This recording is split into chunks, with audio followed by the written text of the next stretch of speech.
Chapter 9. The Light on the Water. Let it be noted carefully that so far Merritt had not the slightest suspicion that the terror of Midlingham was quick over Marion. Lewis had watched and shepherded him carefully.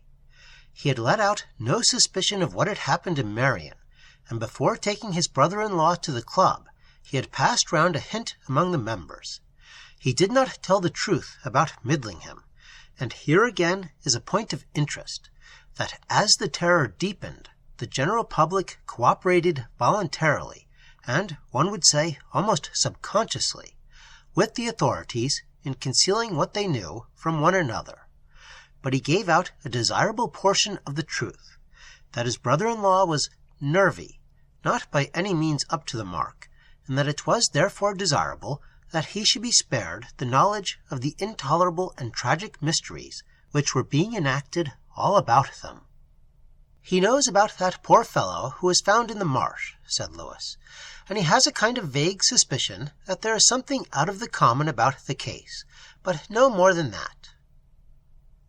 "A clear case of suggested, or rather commanded, suicide," said Remnant. "I regard it as a strong confirmation of my theory." "Perhaps so," said the doctor, dreading lest he might have to hear about the Z-ray all over again. "But please don't let anything out to him.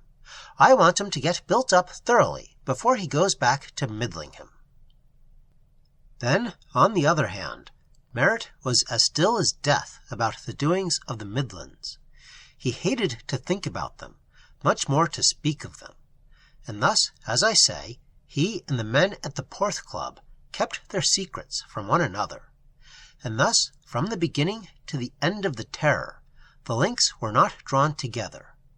In many cases, no doubt, A and B met every day and talked familiarly, it may be confidentially, on other matters of all sorts, each having in his possession half of the truth, which he concealed from the other.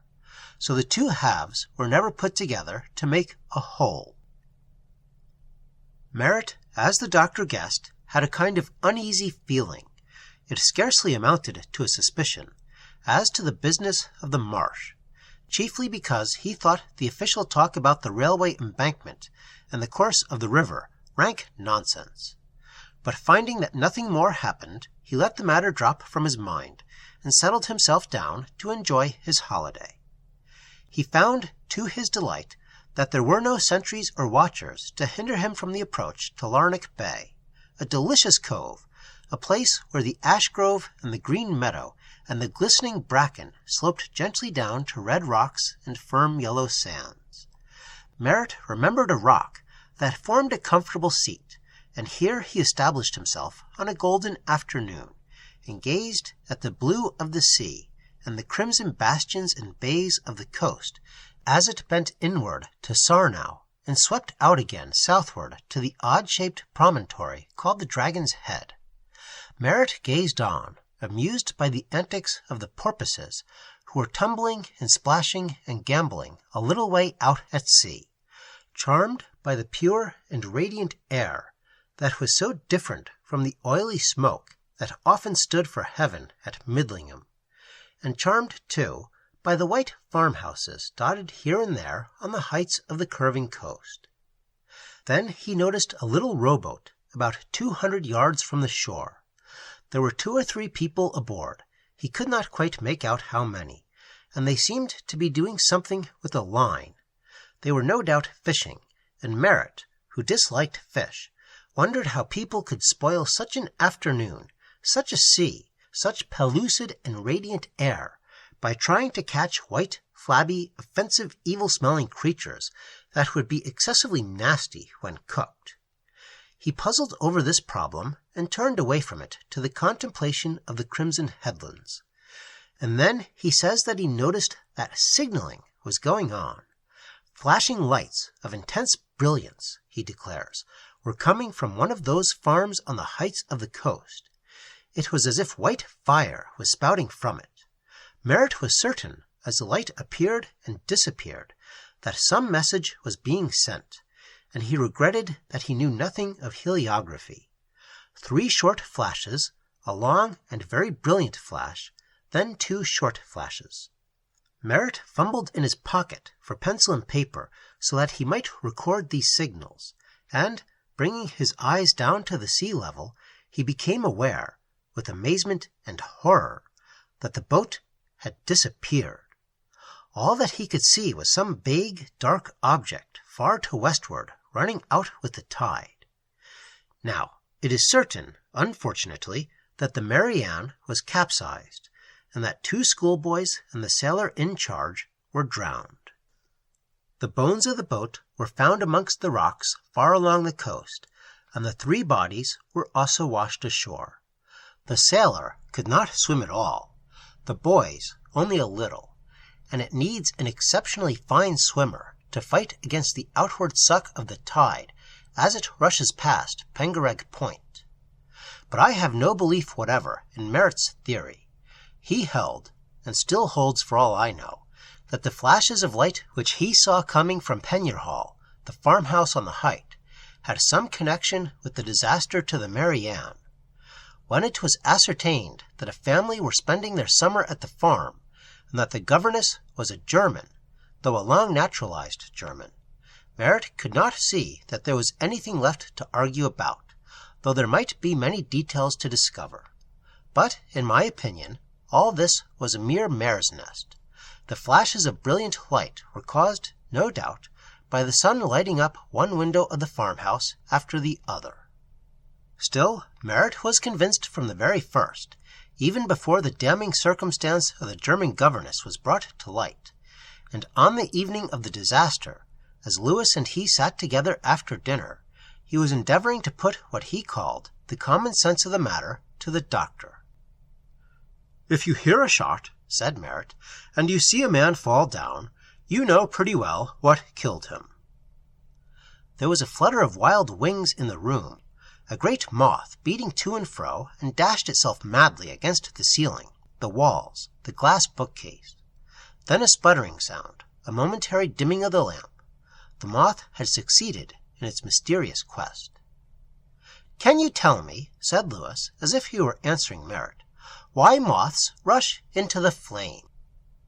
Lewis had put his question as to the strange habits of the common moth to Merritt, with the deliberate intent of closing the debate on death by heliograph.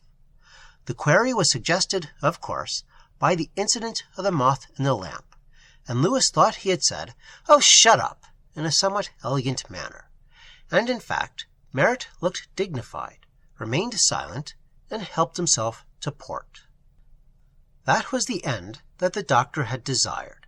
He had no doubt in his own mind that the affair of the Mary Ann was but one more item in a long account of horrors that grew larger almost with every day, and he was in no humor to listen to wild and futile theories as to the manner in which the disaster had been accomplished. Here was a proof that the terror that was upon them was mighty not only on the land, but on the waters. For Lewis could not see that the boat could have been attacked by any ordinary means of destruction. From Merritt's story, it must have been in shallow water.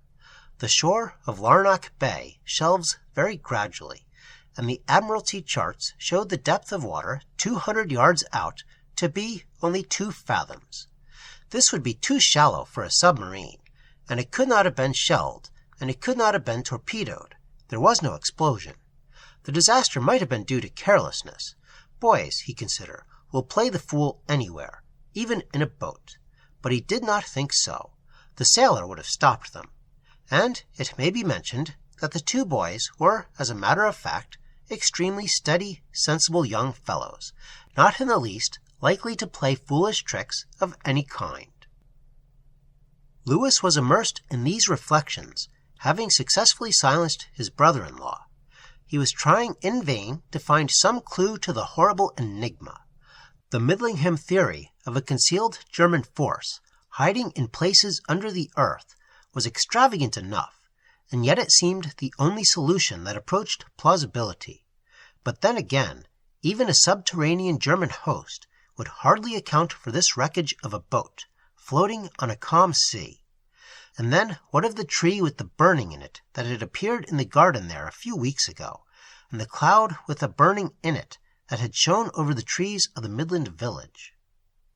I think I have already written something of the probable emotions of the mathematician confronted suddenly with an undoubted two-sided triangle. I said, if I remember, that he would be forced, in decency, to go mad, and I believe that Lewis was very near to this point.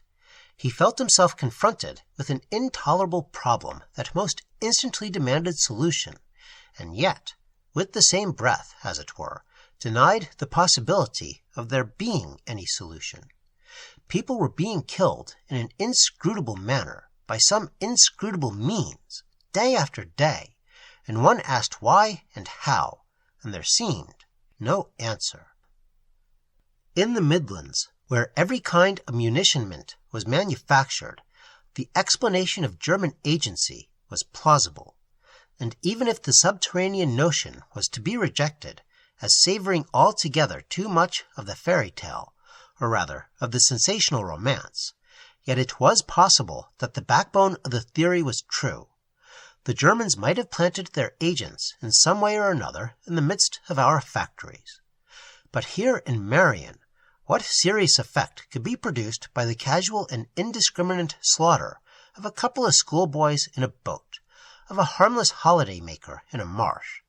The creation of an atmosphere of terror and dismay? It was possible, of course, but it hardly seemed tolerable, in spite of the enormities of Louvain and of the Lusitania. Into these meditations, and into the still dignified silence of merit, broke the rap on the door of Lewis's man, and those words which harass the ease of the country doctor when he tries to take any ease. "You're wanted in surgery, if you please, sir." Lewis bustled out, and appeared no more that night. The doctor had been summoned to a little hamlet on the outskirts of Porth, separated from it by 1/2 mile or 3/4 of road. One dignifies, indeed, this settlement without a name in calling it a hamlet. It was a mere row of 4 cottages, built about 100 years ago for the accommodation of the workers in a quarry long since disused. In one of these cottages, the doctor found a father and mother weeping and crying out to Dr. Bach, Dr. Bach, and 2 frightened children, and 1 little body, still and dead. It was the youngest of the 3, little Johnny, and he was dead. The doctor found that the child had been asphyxiated. He felt the clothes. They were dry. It was not a case of drowning. He looked at the neck. There were no marks of strangling. He asked the father how it happened, and the father and mother, weeping most lamentably, declared that they had no knowledge of how their child had been killed, unless it was the people that had done it. The Celtic fairies are still malignant. Lewis asked what had happened that evening. Where had the child been? Was he with his brother and sister? Don't they know anything about it? Reduced into some sort of order from its original piteous confusion, this is the story that the doctor gathered. All 3 children had been well and happy through the day. They had walked in with the mother, Mrs. Roberts, to Porth on a marketing expedition in the afternoon. They had returned to the cottage, had had their tea, and afterwards played about on the road in front of the house. John Roberts had come home somewhat late from his work, and it was after dusk when the family sat down to supper. Supper over, the 3 children went out again to play with other children from the cottage next door, Mrs. Roberts telling them that they might have half an hour before going to bed. The 2 mothers came to the cottage gates at the same moment and called out to their children to come along and be quick about it. The 2 small families had been playing on the strip of turf across the road, just by the stile into the fields.